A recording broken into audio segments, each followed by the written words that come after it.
Peace Ministries.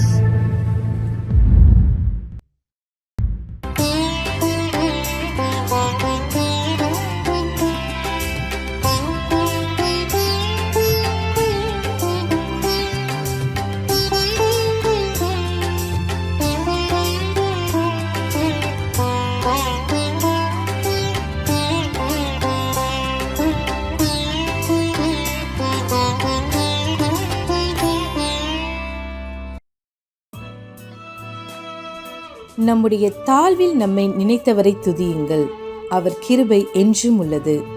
சங்கீதம் 136:23.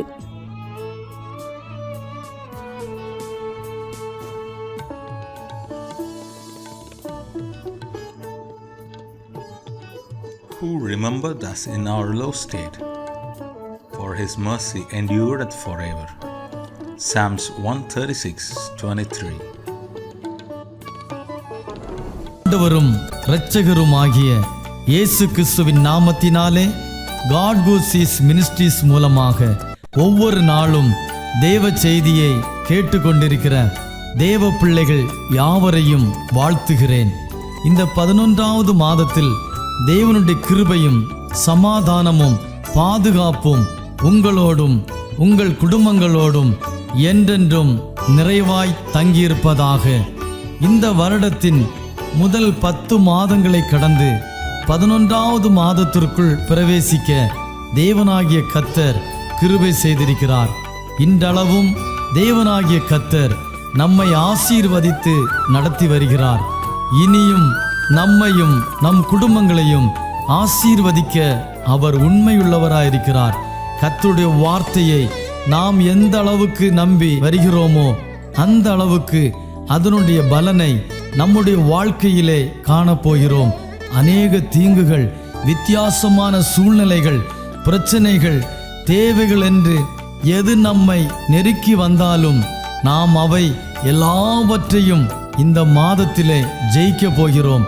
இதை விசுவாசித்து தேவனுடைய வார்த்தையை நம்பி அவருடைய இரக்கத்தையும் சமாதானத்தையும் பெற்று நாம் ஆசீர்வாதமாய் வாழ தேவனாகிய கர்த்தர் விரும்புகிறார்.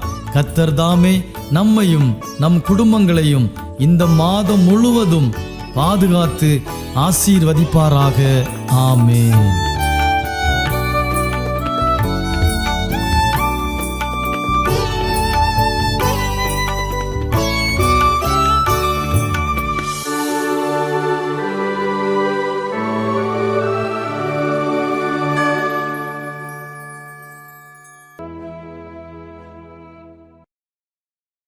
அவருடைய இரக்கங்களினாலே நம்மை முடிசூட்டி நடத்தின கிருபைகளுக்காக ஆண்டவரை ஸ்தோத்திரிக்கிறேன்.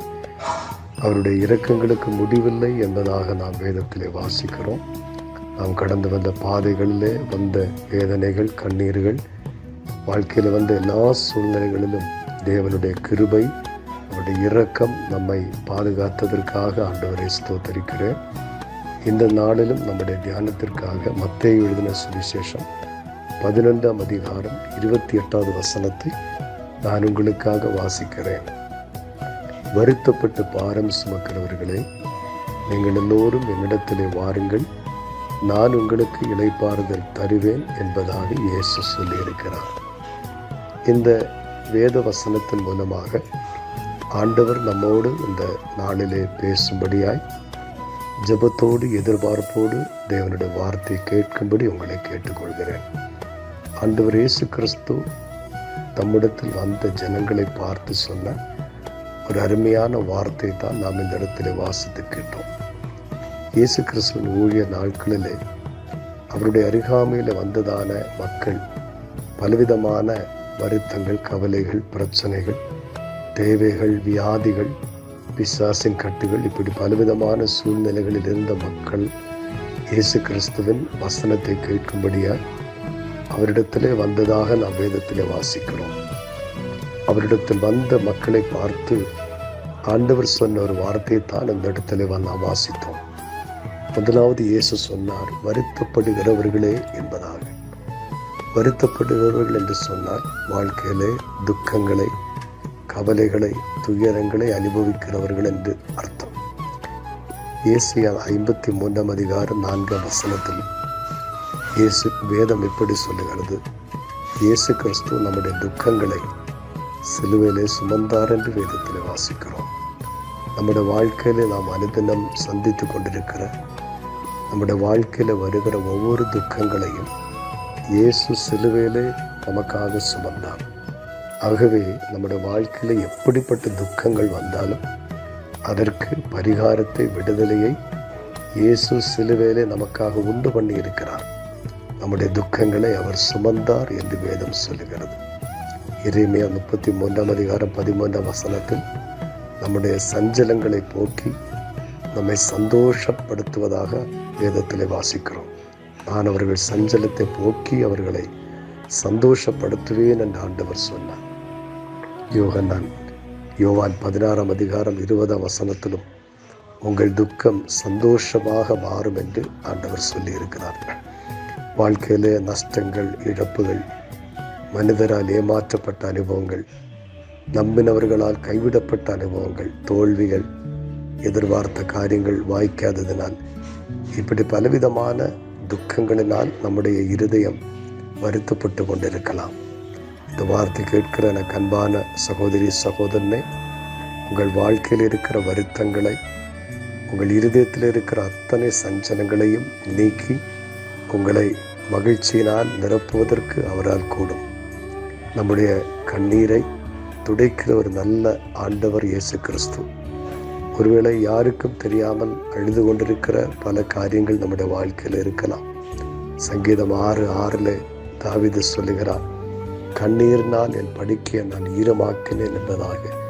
இந்த வாழ்க்கையில் வந்த அநேக கண்ணீரான சூழ்நிலைகளை வேதம் சொல்லுகிறது ஆண்டவர் மாற்றி அந்த வாழ்க்கையை ஆண்டவர் மகிழ்ச்சியினால், சந்தோஷத்தினால் நிரப்பினதாக நாம் வேதத்தில் வாசிக்கிறோம். ஏசாயா 35:10 சொல்லுகிறது, நித்திய மகிழ்ச்சி அவர்கள் தலைமையில் இருக்கும், சஞ்சலமும் தவிப்பும் ஓடிப்போகும் என்று வேதம் சொல்லுகிறது. இந்த நாளிலே உங்கள் வாழ்க்கையில் இருக்கிற அத்தனை சஞ்சலங்களை, தவிப்புகளையும், தவித்து கொண்டிருக்கிற காரியத்தில் எல்லாம் கர்த்தர் ஒரு விடுதலை கொடுப்பார். ஏசாயா 43:19 சொல்லுகிறது, கர்த்தர் வனாந்திரத்திலே வழிகளை திறப்பார், அவாந்திர வெளிகளிலே ஆறுகளை உண்டாக்குவார் என்பதாக வேதத்திலே வாசிக்கிறோம். ஏசாயா 56:7 சொல்லுகிறது, நான் என் ஜனத்தை என் ஜெப வீட்டிலே கொண்டு வந்து அவர்களை மகிழ பண்ணுவேன் என்று வேதம் சொல்லுகிறது. ஆண்டவர் உங்களை மகிழ பண்ணுவார்.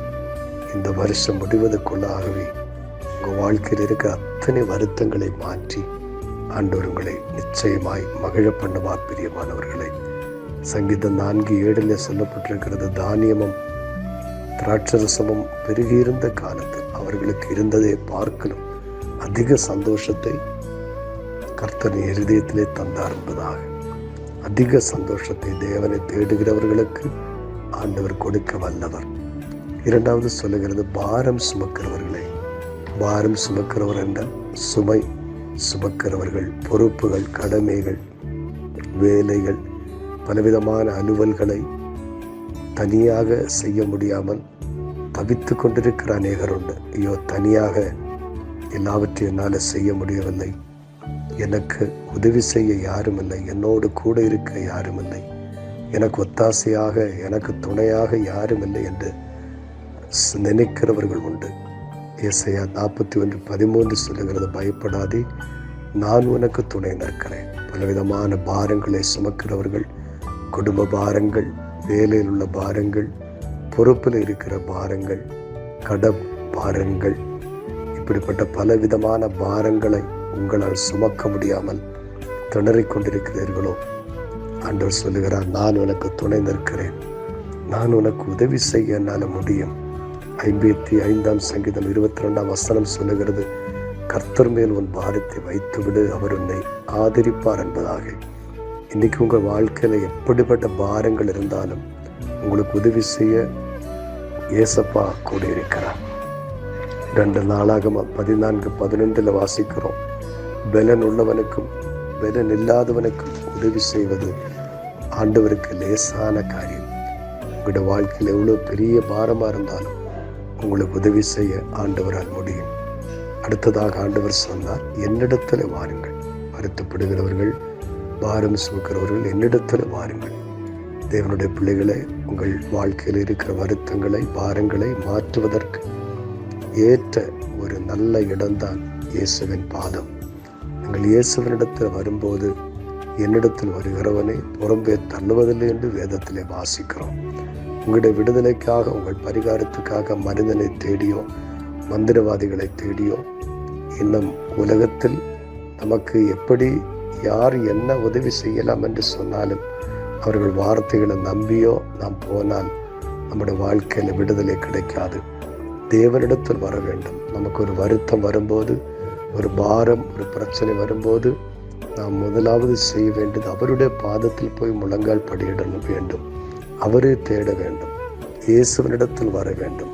மனிதன் மீதோ, பொருள் மீதோ, பணத்தின் மீதோ, பலத்தின் மீதோ நம்முடைய நம்பிக்கை போகக்கூடாது. நம்முடைய நம்பிக்கை இயேசுவின் மீது மட்டும்தான் இருக்க வேண்டும். அவரிடத்தில் வர வேண்டும். அவர் நமக்கு உதவி செய்வார். கடைசியாக ஆண்டவர் சொன்னார், நான் உங்களுக்கு இளைப்பாறுதல் தருவேன் என்பதாக.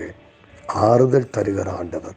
துயரங்களை மாற்றி, பாரங்களை மாற்றி நம்முடைய வாழ்க்கையில ஆறுதலை கொடுக்கிறவர். ஏசாயா 66:13 வாசிக்கிறோம், ஒரு தாய் தன் பிள்ளையை தேற்றுவது போல ஆண்டவர் நம்மை தேற்றுவார். ஏசாயா 49:15 சொல்லுகிறது, ஒரு ஸ்திரீயானவள் தான் பாலகனை மறந்தாலும் நான் உன்னை மறப்பதில்லை என்று ஆண்டவர் சொல்லுகிறார். மன நிம்மதியை தருகிறவர். இன்றைக்கு வாழ்க்கையில நிம்மதி இல்லாமல், சமாதானம் இல்லாமல், துயரங்களினால், கவலைகளினால் பாரப்பட்டிருக்கிற எனக்கு அன்பான சகோதரி, சகோதரனே, இயேசப்பா உங்களுக்கு ஆறுதலை கொடுப்பார். எல்லா சூழ்நிலைகளையும் ஆண்டவர் மாற்றுவார். உங்கள் வாழ்க்கையில் ஆண்டவர் பெரிய காரியங்களை செய்வார். இந்த வசனத்தை கேட்கிற ஒவ்வொருடைய வாழ்க்கையிலும் ஆண்டவர் ஆறுதலையும் சமாதானத்தையும் தந்தருள்வாராக. ஆமென், ஆமென்.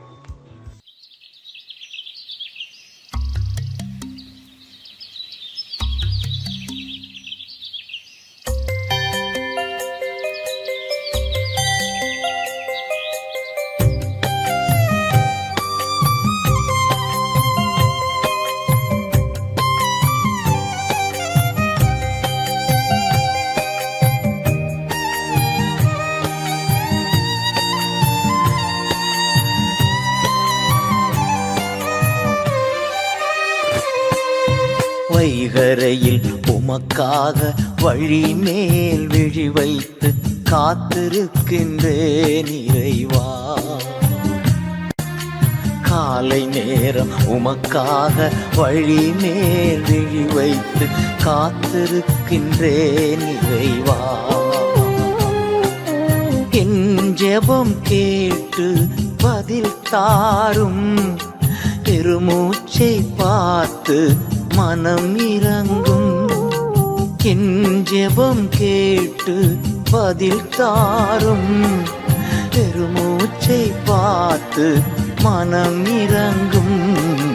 வைகரையில் உமக்காக வழி மேல் விழி வைத்து காத்திருக்கின்றேன் இறைவா.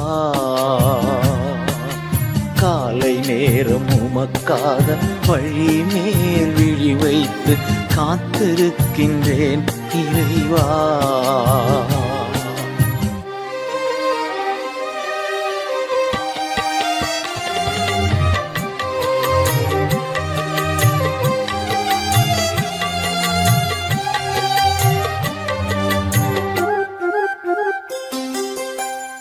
இல்லம் வந்தேன் உம் கிருபையினால், பயபக்தியோடு பணிந்து கொண்டே.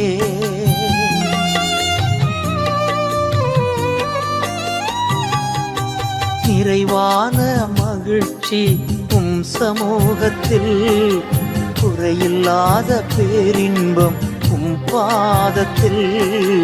வைகரையில் உமக்காக வழி மேல் விழி வைத்து காத்திருக்கின்றேன் இறைவா.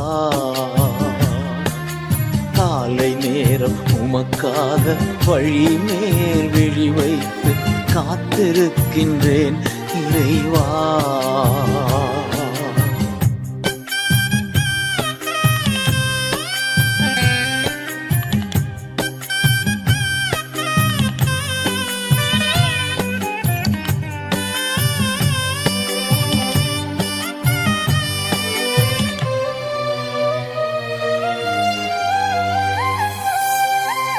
ஆட்சி செய்யும் ஆளுநர் நீர்தானையா, உம்மை அன்றி வேறு ஒரு செல்வம் இல்லையே.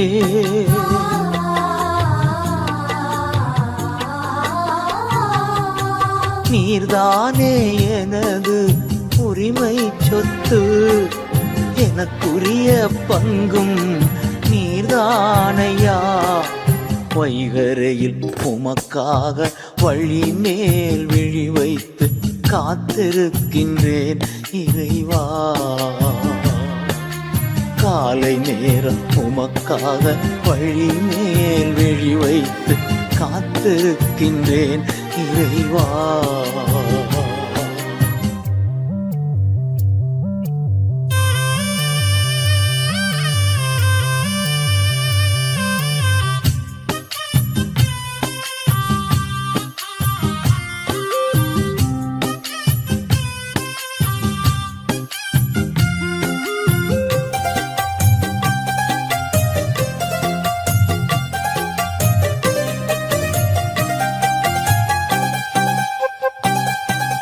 படுகுழியில் பாதாளத்தில் விடமாட்டி, அழிந்து போக அனுமதியும் தரமாட்டி.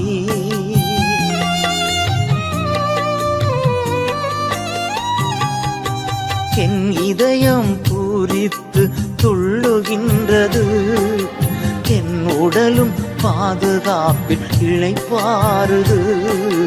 வைகரையில் உமக்காக வழி மேல் விழி வைத்து காத்திருக்கின்றேன் இறைவா.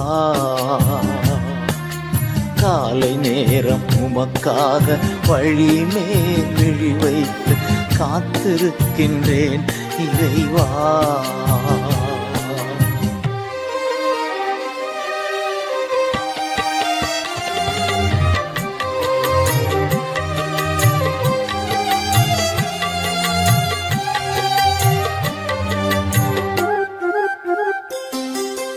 காலைதோறும் திருப்தியாக்கும் கிருபையால் நாளெல்லாம் களி கூர்ந்து மகிழ்ந்திருப்பே.